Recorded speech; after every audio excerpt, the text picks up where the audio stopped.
Mais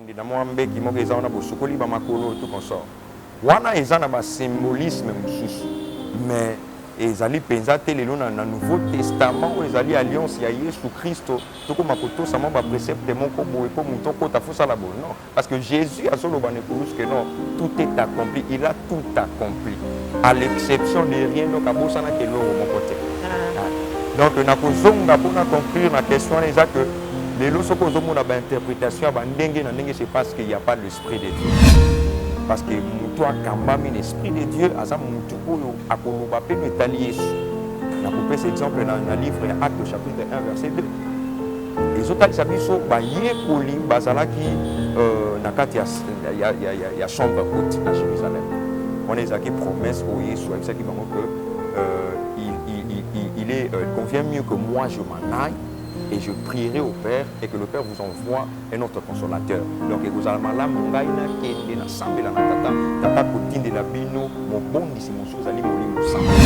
Et pour molimo sang tuana eko kuta bino vous devez rester en un seul lieu. Et c'est que li bofanda nesika moko. Abisi bango bien bo kende na Jérusalem. Jérusalem mais aloko l'église. Ndenge to kende l'église nous on est siko Yesu oyo akoko kita n'importe quand pour kuta biso. Parce que la Bible dit que nous sommes en papa na yo kota na kati ya motema na chambre na yo chambre za motema donc na chambre donc ça dépend pas. Chers abonnés de Angelo Lenga Télévision, bonjour, bonsoir. Ça dépend à l'heure de laquelle vous êtes en train de nous suivre partout dans le monde. Je sais que vous êtes très nombreux. Angelo Lenga Télévision est une chaîne au cœur de l'actualité. Donc à l'intérieur, vous allez découvrir des émissions sportives, religieuses, culturelles, musicales, pourquoi pas des faits de société, des faits divers. Donc abonnez-vous, continuez à vous abonner massivement sur Angelo Lenga Télévision, vous ne serez pas déçus. Likez aussi nos émissions, partagez, donc faites aussi des suggestions, nous sommes là pour vous servir, nous sommes là pour vous. Donc continuez à liker, continuez à vous abonner massivement sur Angelo Lenga Télévision, vous ne serez pas déçus, nous sommes là pour vous. Comme je le dis tantôt, je continue à saluer tous nos partenaires de partout qui nous suivent, donc vous êtes très nombreux. Je sais que vous aimez Angelo Lenga Télévision, vous nous donnez des conseils, des suggestions, donc je profite à vous saluer et à tous ceux qui nous ont suivis tout au long de l'année passée. C'est une occasion pour moi aujourd'hui de vous dire bonne année à vous tous, bonne année, meilleurs vœux dans vos familles respectives. Vous êtes nombreux, je vais faire une émission spéciale dédicace. Je vais faire une émission spéciale dédicace là où je veux faire toutes des dédicaces à tous mes abonnés, à tous ceux qui aiment Angelo Lenga Télévision. Mais pour aujourd'hui, je profite à saluer, là je vois mon partenaire, la fondation Bokuma César depuis les États-Unis. Là, le boss de boss Bokuma César, la fondation Bokuma César, c'est une fondation qui aide les enfants vulnérables, des enfants, des personnes vulnérables. Donc essayez un peu de faire aider les amis, ça sera bien, parce que quand quelqu'un a des bonnes idées, il faut toujours les soutenir. Je profite aussi à saluer celui qu'on appelle le président Van Francis, passé depuis Tanzanie, Lubumbashi, Zapon, Lunas Business, pourquoi pas Pichapasi, toute la grande famille de Lunas Business. Donc, Bosso Mami, au Lingi Voiture, au Bengi, président Van Francis Passi, contacté Angelo Lenga Télévision, le rejoint Mami Kipa, il y a bien au procédé. La précision sur Mbote, la précision sur Mbote dans la Oyangai. Je fais coucou à pourquoi pas mes bébés chéris, Daniela Ngoma, Francisco et Viviana Bonana, mes amours. Je vous aime tellement. Les autres, Tozo Sola, Kunabino, Kisolo Moko, Tolo Barbe émission, le monde a tout ça dans la émission, le l'émission Lolo, Touyambi, Moussa Yanzambe, Nakombo ya frère Serge Bobo. Ensemble, Naye, notamment que sur la Bible, le lot aux anakati ya Bible, nous avons ensemble, la tekenanda pour la Bible, vanda pour samedi. Donc aujourd'hui, je ne serai pas seule de cette émission, l'émission La Voix du Peuple, c'est une émission religieuse.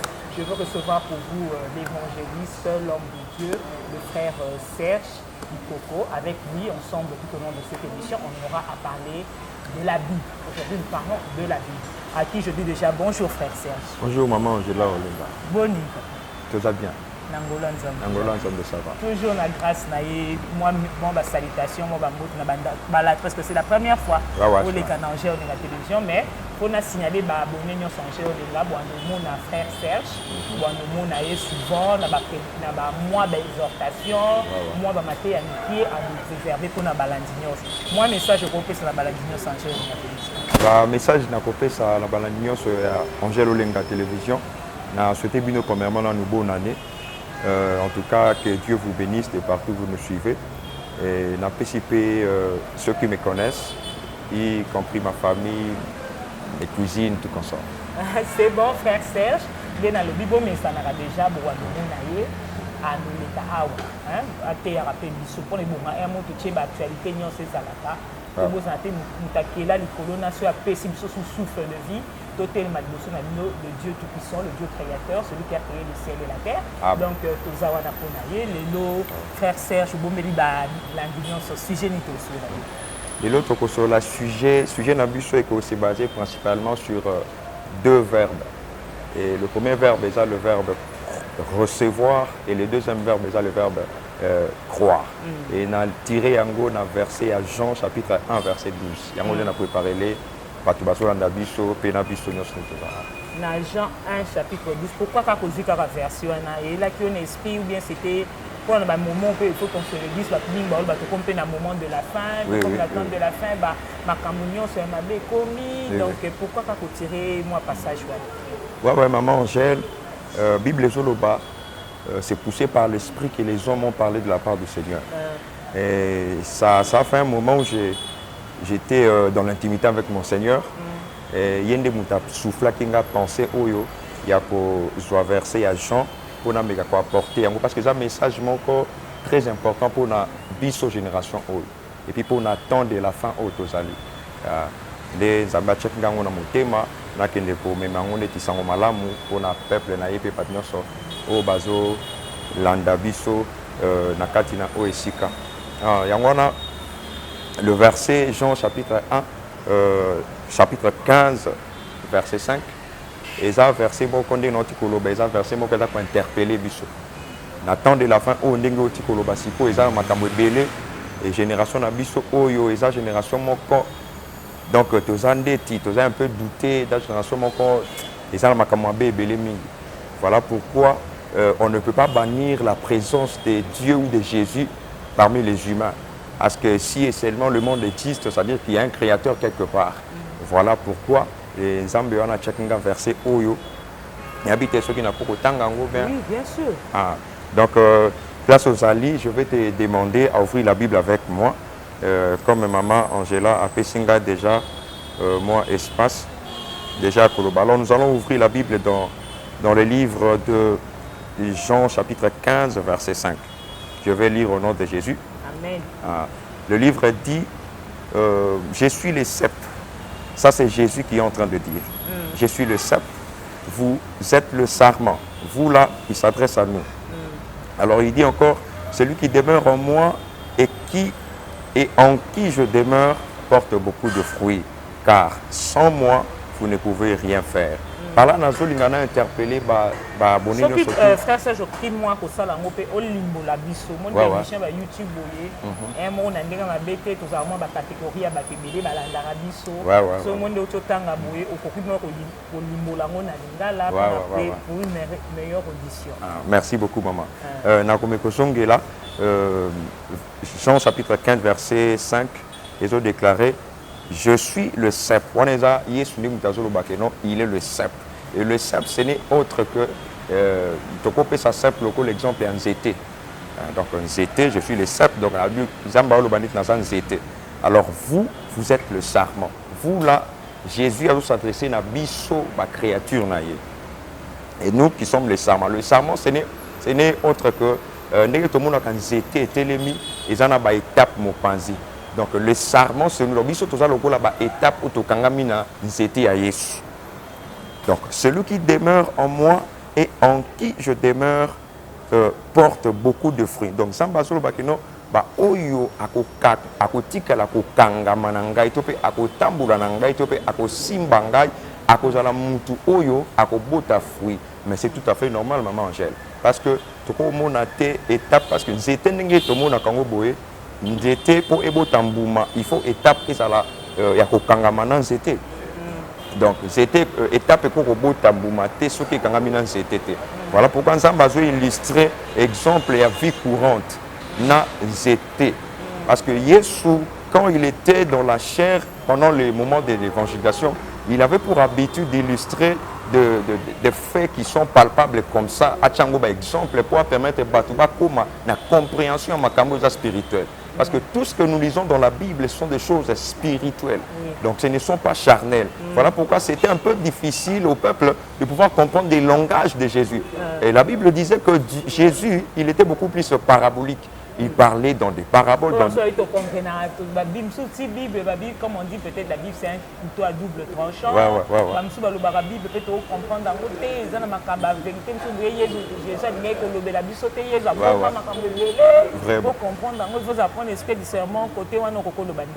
Pour Nawana, en tout cas, bon, la Bible a toujours raison, maman Angèle. Parce que l'explication, c'est que comprendre chaque texte, ça ne pas comprendre la Bible, surtout est-ce que c'est ma route ou Bible. Vraiment. Il faut vraiment que la Bible, c'est la esprit, il y a discernement, il y a vraiment que la Bible. En tout cas, la place où on a maman Angela, la Bible a toujours raison. Quand on parle de la Bible, on parle de Jésus. Parce que toutes les écritures représentent Jésus.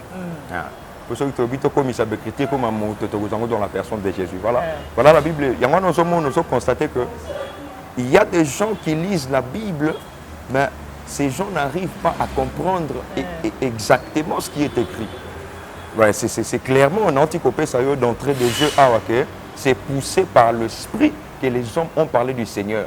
C'est-à-dire que sans l'esprit de Dieu, personne ne peut dire que Jésus-Christ est Seigneur. Donc sans aussi l'Esprit de Dieu, personne ne pourra prendre la Bible et attendre à comprendre cette écriture. C'est totalement différent.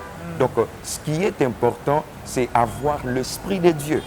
Et avoir l'Esprit de Dieu, c'est tout un processus auquel les humains doivent s'engager. Être d'abord premièrement enfant de Dieu. Être enfant de Dieu, c'est donner sa vie à Jésus. Donc tu reçois Jésus, comme dans le livre de Jean chapitre 1 et 12. Donc tu dois premièrement recevoir Jésus et après l'avoir reçu, tu crois. C'est pourquoi j'ai énuméré mon thème de cet après-midi autour de ces deux verbes, le verbe recevoir et le verbe croire. Donc ne peut lire la Bible et comprendre que celui qui est enfant de Dieu. Donc, qui est appelé enfant de Dieu, que celui qui a son esprit. Donc dans mon poussé, oui, ce qui a explication sur Sabiso. Donc, les lots, on partagé na abonné sur le thème c'est aussi deux mots clés dans la carte recevoir et croire. Voilà.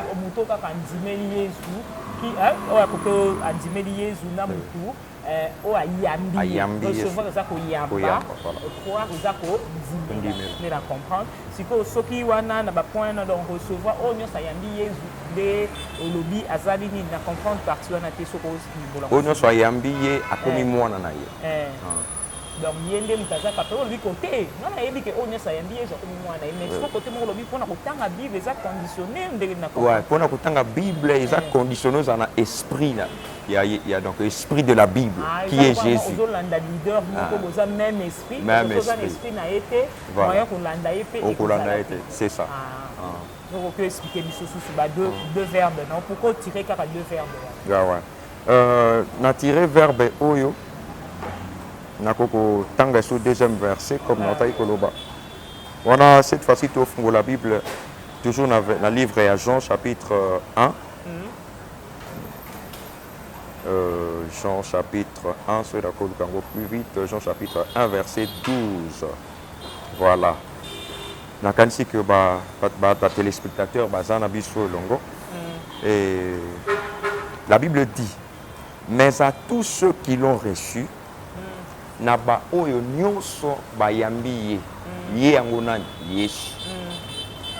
À ceux qui croient en son nom. Donc vous avez remarqué que j'ai pu utiliser d'abord le verbe recevoir. À tous ceux qui l'ont fait quoi? qui l'ont reçu. Voilà.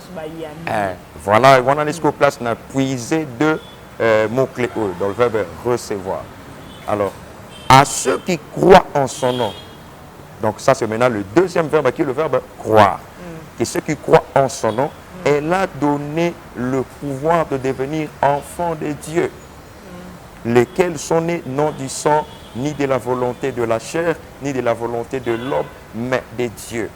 Maman Angèle, on déplace, on a puisé deux mots-clés dans il y a verbe recevoir, le verbe croire. Parce que la Bible dit que non, à ceux qui l'ont reçu. Na ba onyoso ba yambiye voilà ba onyoso ba yambiye su apesi bango nguya ya kokoma bana na ye yango na maman Angèle ba quelque part tunaki que Patoussou batanga ka Bible mais faut comprendre c'est pas la réponse est claire. C'est parce que vous n'êtes pas enfant de Dieu. Bon, je ne m'enorgueillis pas que je suis un enfant de Dieu, non, parce que biso tout aux abans ensemble. Pour yeso akufa ki ne kuluso pona biso atangisa ki makila pona biso mais ezali na ba précepte pour mutu okoma mwana nzambe il faut respecter yango. Eza lokola tango tokende koluka musala maman Angèle. Soko ke ba biso ke comment lettre de demande d'emploi na yo plus CV na yo. Donc, si on répond à la question, on est éligible, lokola fonctionnaire, tout agent et la société. Donc, il y a un peu de moko na makamwa nzambe. Nzambe akeli biso nyonso lokola batu na sina mo. Mais si ko eze susupe na loi mususu yosala ke no poko mapenda mwana nzambe esengeli okondima ye oyamba ye. Donc, ce qu'on commet déjà à un niveau, on peut te distinguer le coup là, parce que la Bible dit que non, celui qui croit en son nom, il leur a donné le pouvoir de devenir qui? Enfant de Dieu. C'est-à-dire que devenir enfant de Dieu, ils allaient peut pouvoir, ils allaient peut ngouya aux zambes à pessibiso bat nasé na mot. Nasé na mot, les autres, ils ont forme, la spiritualité belé, ils ont beaucoup, il y a la tradition de la vie congolaise, la famille, tout comme ça. Mais au-delà de ça, on a premier idée, on a présenté la loi de Jésus. Mobeko ya Yesu, eza mobeko ya moto nyonso. Donc c'est pour dire que pour na benga yo interpeller au bien-aimé, yaka croix, fongola motema, croix et accepte Jésus. Pour na nazotala un peu ce qui tobito ta la vie na yo ko banda obotama kino lelo yo makambo sala osala batu mabe oyiba oboma otonga osala kindumba mais na bité soki epesa yo ata romo ko ya mbongo mais nga lelo na ko présenter la loi du ciel, la loi de Jésus dans la personne de Jésus. Loi wana ezaka que soki ondimi Yesu okomi ozinguya ya kobenga mwana na ye maman Angèle. Donc ozinguya ya kobenga mwana na ye lokola lola eyebi yo.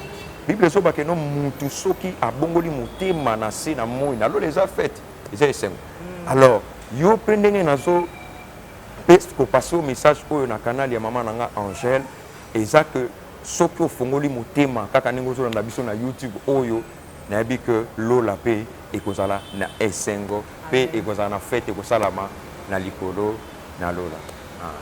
C'est bon, merci bandeko nyonso ya Angèle na télévision. Hello, mateya, bo fungola ba Bible, bo ba passage, ba teilino, bo partager, donc bo liker, ça va bien parce que la parole de Dieu c'est la vie. Amen. Et ça bon monde. Amen. Jésus est le chemin, la vérité et la vie. Amen. Donc on a l'andier. Obima perdante esengo ne sengo ezalaka na kati na Yesu.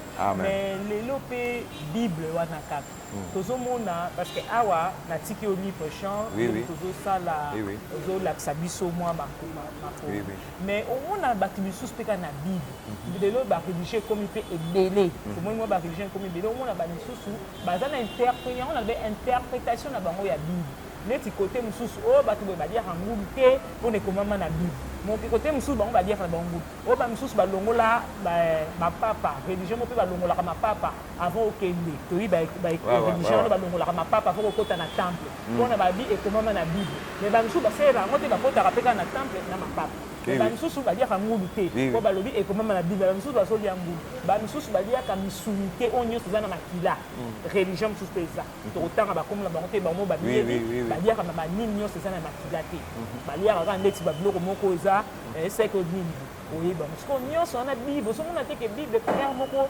interprétation nango eza ça dépendre de la religion ndeni ko expliquer ce côté on a ndeni. Merci beaucoup maman Angèle pour la question ana o eza très important. Nakanisi on a ko kolobeza que bato to meka mpe ko bosana te. Moto biso tozo salela ye azana moto moko spirituel. Aza mutu moko spirituel, aza charnel te. Et sengeli nanu, quoi Bible ezolo bananu. You know, notre Dieu est spirituel. Il faudra que ceux qui s'approchent de lui soient aussi spirituels. Mais les autres comme moi, batu oyo bazo ko prétendre kozala basala nzambe, bate iminene banini. Ndenge tozomona leo ba confession religieuse belé tozomona bato ba dozo sa ba interprétation ndenge na bango. Mais toujours batté ceux qui bazo yeba bazo poussa na liboso ya nzambe ou bien bazali ko sa musala ngo pona kaka nzambe waza spirituel. C'est pourquoi et là quand loba ki liboso ezali réponse mobimba na question yo otunia ko. Et non Bible zo ke loba c'est lui qui n'a pas le fils n'a pas de vie. Donc mutu azana mwana te mona eza Yesu kote lo le pesi biso déjà mwana o ezali Kolo Yesu Christ Emmanuel ou akufela kibiso.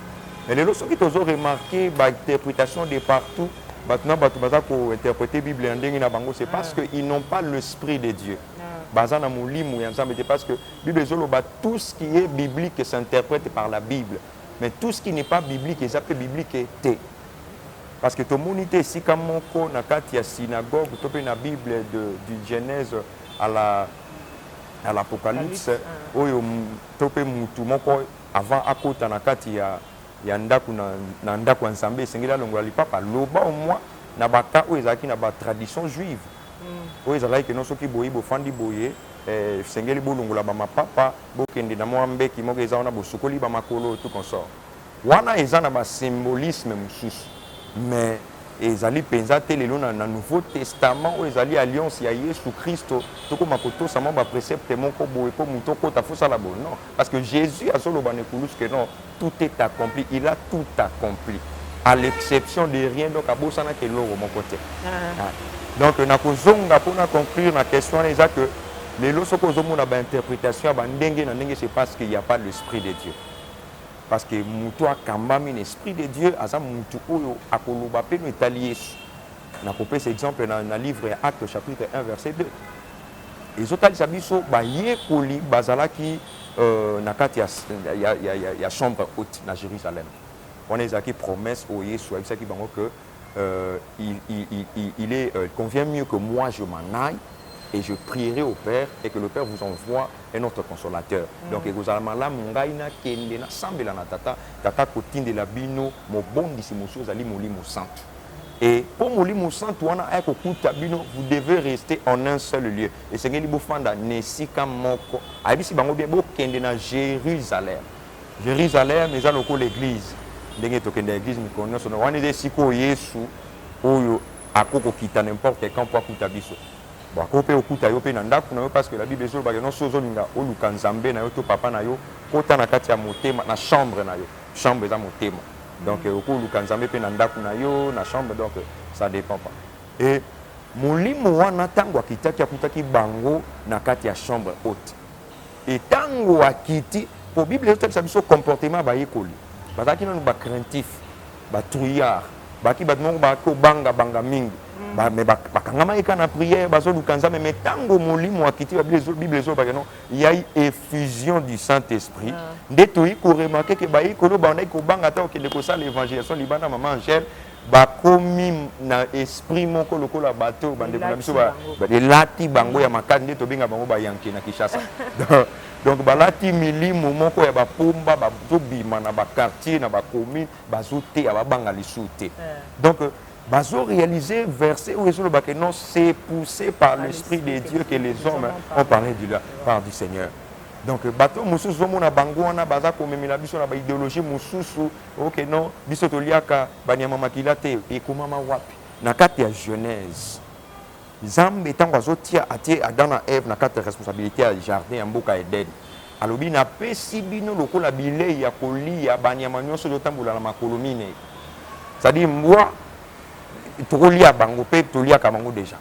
Ngulu esengeli tolia ye meme esengeli tolia donc nyonso fo tolia yango. Ebongo siko bango soki bakoloba ke non ote nyama kotangisa makila biso tolia yango. Temote bazala libanda ya makanisa Yesu. Donc na point wana maman na kolobaka que c'est poussé par l'Esprit de Dieu que les hommes ont parlé de la part du Seigneur. Amen. Sans l'Esprit de Dieu, il n'y a rien. C'est bon, merci beaucoup frère Serge. Tu as commis vraiment du coup dans mon lelo, dans Souka, tu as le déjà na répété la abonné non sur moi de frère Serge, soit de découvrir moi tout ça vraiment ma méditation personnelle, hein, parce que le but sonner quand on a le bas. Il faut toujours rendre grâce à Dieu en toutes circonstances, dans un moment non so comme ça n'a déjà na frère Serge, hein, c'est un début balade bosso na miso ya koyambe mais toi nous découvrir à de cas pour na ko la miso et moi partage to comme na Souka moi ba salutation moi message pour na kokabwana pour na li. Merci beaucoup maman Angèle. En tout cas na pesi merci na yo ndenge invité nga na kati ya plateau na yo. Merci. Et na remercier bato technique nyonso. Na remercier Shadrach pour l'accepter bi. Ah. Agasi mutazana sima technique asa yo ki biso to ko tsena école. Na pesi EP merci et puis na pesi vraiment vraiment na pesi pe ba téléspectateurs na biso nyonso place ba Olanda biso bo bazana na mboka Congo bo bazali pe libanda ya mboka Congo na pesi bango nyonso tout mbote sans oublier ma famille pesi mon père biologique François Ikongo Mbote et sa femme, ma très chère mère, maman Claudine Longa, ainsi que toutes mes petites sœurs, Claudia Ikongo, Rachel Ikongo, Jemima Ikongo, Kevin Ikongo, et sans oublier encore, on appelle ici mon père spirituel dans la personne de Félix Zoubou, pasteur Félix Zoubou, Topesio Mbote, le représentant légal de l'église Cité de la Joie Ministrie, et sa chère épouse, maman Benina Kyo, Pena ba connaissance Sanganyo, son apprécie Mbote, na Kombo na Yesu. Merci beaucoup, frère Serge, d'avoir répondu à l'invitation à Bisso. Donc, je nous remercier d'abord Père spirituel à Bisso, pasteur Félix Zoubou. Babi Papa Fogo. Babi Papa Fogo, danse pasteur en bêta. Réseaux sociaux, Ningani, Babi pasteur église Nini. Pasteur Félix Zoubou, Aza pasteur il y a église Cité de la Joie Ministrie. Donc, il y a Nzimignon, sa Cité de la Joie, Maman Béni Nakio, donc Bambote Nayo, Berger Jacques, donc Bambote Nabi Niska Bozoa, Mibino Nyonso, Cité Naka, Angèle de la télévision. Là, je vois encore la fondation Bokuma César. Hein, la fondation Bokuma César, Papi Wemba, étude biblique, il y a Papi Wemba, Lissamoko. Papi Mikoloka, système à Bible, toujours la Bible, il y a Papi Wemba, Sikozwami, Lissamoko. Pourquoi pas Elvis Salomba, depuis Mokonja Waterloo, depuis les États-Unis, Moyonayo, Bambote, la famille Libota Mobibakuna, Elvis Salomba aussi, pourquoi pas Didier Bekopé na Paris, Didier Bekopé na Madame Nae Bijou Bekopé Dembo, na Bana Nyonso, Bambote na Bino, pourquoi pas Sœur Nancine Sona, na Mobali Nae na Paris, donc Boza vraiment belé Bobimaka, Angèle de la télévision, Bokite na Rabiso, pourquoi pas aussi à Bibiche, BBC, pe Bambote na aussi Kozwami, Bosé Belé vraiment dans ça, l'émission spéciale dédicace. Merci aussi à ma grande dame Nyonso, Rachel Titea, Glody Kabulo, pourquoi pas aussi à Aline Dambouyou, ma grande dame Tichou Ingila, ma grande dame Nyonso, Mimi Kebano, Aningindi, Mambo Tenabino Pesika Bouzami. Merci pour cette émission, de comme vraiment on a su qu'on a de belles images. Shadrach Koloni, Shadrach Koloni, Kimimingi, Shadrach, Babone Nyonso Angèle de Mathézé, Bamonio Soudelo Bateteli. Merci à toi Shadrach, Babi Touro Babible, frère Zajaye, frère Shadrach Koloni, aussi Bible Torotanga. Merci, bye bye.